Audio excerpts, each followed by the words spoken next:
भागवत के मुक्ति करतले स्थिता, भागवत के कथा के श्रवण करने से मुक्ति करतल में आ जाती है। इसलिए सदाशिव्या श्रीमद्भागवती कथा यस्या श्रवण मात्रे न हरिश्चित्तम समाश्रय। भागवत के कथा के श्रवण करने से मुक्ति हथेली में आ जाती है। इसलिए सदैव भागवत के कथा का श्रवण करना चाहिए। ये भागवत क्या चीज है? स्वकीयम यद भवेत् तेजस् तच्च भागवते दधाति तिरोधाय प्रविष्टोयम श्रीमद्भागवतार्णवम्। ये भागवत क्या चीज है?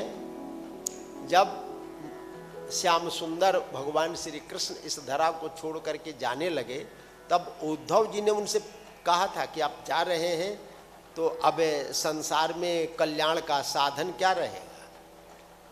तो भगवान ने कहा कि मैं अपने संपूर्ण तेज को, भगवान के पास 6 तेज है, ऐश्वर्य समग्रस्य वीर्यस्य यततः श्रिय ज्ञान वैराग्य युश्चैव शरणं भग इति ऋणाम। भगवान के पास 6 तेज है। ऐश्वर्य बोलेंगे, भग माने ऐश्वर्य होता है, तेज होता है। तो जिसके पास 6 ऐश्वर्य उसको भगवान बोलते हैं। खड़ैश्वर्य युक्त भगवान, 6 ऐश्वर्य।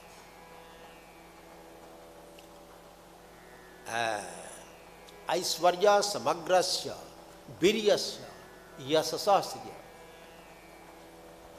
संपूर्ण ऐश्वर्य अनंत रूप से जिसमें पाए जाए। वीर्य माने बल, जिसमें अनंत बल हो।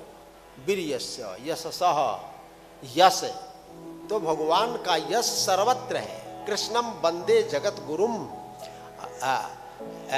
भगवान जगत गुरु कहे गए हैं। क्यों?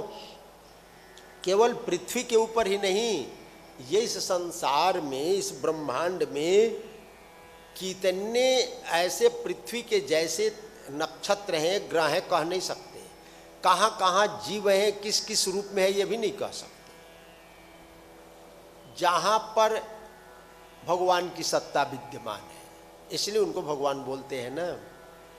तो सर्वत्र यश है, वीर्यस्य यशसः श्रिय, ज्ञान और वैराग्य। तो 6 ऐश्वर्य जिसमें अनंत रूप से पाए जाए उनको भगवान बोलते। तो भगवान ने कहा कि अपने संपूर्ण तेज को मैं भागवत में स्थापित करता हूँ, और मैं क्षीर सागर में न जा करके श्रीमद्भागवतार्णवम्, ये भागवत रूपी समुद्र में ही मैं निवास करूँगा। तेने यम वांगमयी मूर्ति ही प्रत्यक्षा वर्तते हरे।